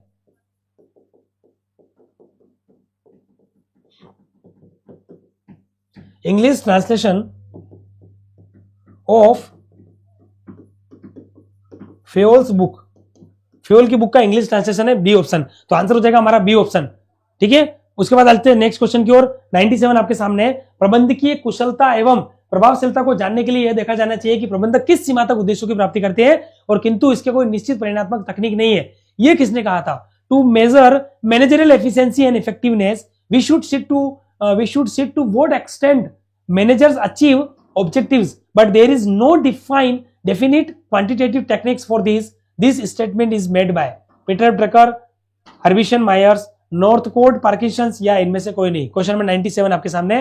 तो आपको बता दूं, कुछ बाकी के नाम टफ है, इससे घबराने की जरूरत नहीं है। ये पीटर ड्रकर ने कहा कि एक्चुअल में उन्होंने कहा कि प्रबंध की कुशलता और प्रभावशीलता जो है, इन दोनों के बेस पर हम कह सकते हैं कि प्रबंधन किस सीमा तक उद्देश्यों की प्राप्ति करते हैं, इसके बेस पर हम जज तो कर सकते हैं। फिर भी उन्होंने कहा, फिर भी इसकी कोई निश्चित परिणात्मक तकनीक नहीं है। जरूरी नहीं है कि कुशलता और प्रभावशीलता के द्वारा आप प्रबंध की कुशलता और उसकी किस सीमा तक उपलब्धि हुई इसका पता लगा सके, इसलिए ये कहा था ए ने। कुल मिलाकर कह सकते हो कि इन दोनों के बावजूद भी प्रबंधन की सीमा हो सकती है। कुल मिलाकर हम ये कह सकते हैं। तो फाइनली आंसर क्या आ जाएगा? A option. 98 आपके सामने, आज का थर्ड लास्ट क्वेश्चन आपके सामने।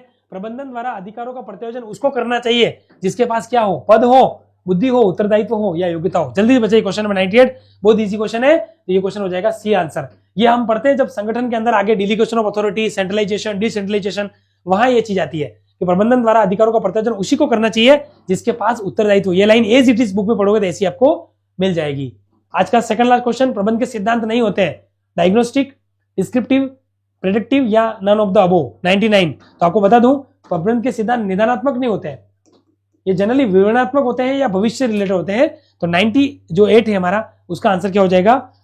सॉरी, हाँ 99 का आंसर हो जाएगा हमारा ए ऑप्शन। ठीक है, 98 मैंने बोल दिया, 99 का आंसर हो जाएगा ए ऑप्शन। और आज का अंतिम क्वेश्चन आपके सामने, वे आधारभूत सत्य जो किसी कार्य के कारण एवं प्रभावी संबंधों की व्याख्या करते हैं कहलाते हैं। The fundamental trust that explain the cause and effective relationship of any work is called, तो इसे कहते हैं प्रिंसिपल्स, कॉल्ड प्रिंसिपल्स। इस तरीके से आज की इस महत्वपूर्ण क्लास के अंदर हमने 100 क्वेश्चंस को जो है वो डिस्कस किया है। उम्मीद करता हूं कि आपको जो है वो सारे क्वेश्चंस यहां पर जो है वो अच्छे से समझ में आ रहे होंगे। ठीक है, तो चलिए इसी तरीके से आज की इस महत्वपूर्ण क्लास के अंदर हमने जो है वो यहाँ पर क्वेश्चंस देखे हैं। मेरे हिसाब से सारी चीजें हमने अच्छे से एक्सप्लेन की है। ठीक है, और आपको समझने में कोई दिक्कत जो है वो यहाँ पर नहीं आ रही होगी। ठीक है, बाकी सभी को क्लास कैसी लगी आप निश्चित रूप से बताइएगा। क्लास अच्छी लगी तो शेयर कीजिएगा।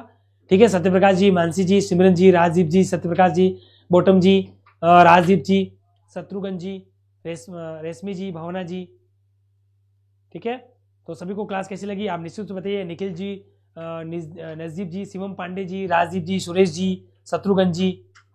ठीक है, उसके अलावा बाकी जितने भी स्टूडेंट जिनसे पहले मैंने बात करी भी थी, कविता जी, सिमरन जी, रवि राणा जी, गिरीश चंद जी, विकास जी, ठीक है, राजदीप जी, ठीक है, राकेश कुमार जी, ठीक है, कपूर चंद जी, ठीक है, मनीष शर्मा जी, रवि राणा जी। ठीक है, तो चलिए सर बहुत अच्छे समझ में आ रहे हैं। आपको कैसे लगा आपको रियली एक ही क्वेश्चन को हमने डीपली पढ़ा है, 360 डिग्री इवोल्यूशन के साथ हमने चीजें पढ़ी है। ऐसा नहीं कि ऊपर से सहज क्लियर करवा दी, वो मेरा यहाँ पर काम नहीं है। ठीक है, हमने बहुत डीपली जाकर एक एक क्वेश्चन को अच्छे से देखा है। उम्मीद करता हूं कि आपको क्लास अच्छी लगी है। नेक्स्ट क्लास के अंदर हम जो है वो पुनः इसी तरीके से आपके सामने आएंगे। तब तक के लिए लोग आप अच्छे से पढ़ते रहिए और अपनी तैयारी जो है वो आप कंटिन्यू बेसिस पर करते रहिए। Thank you so much.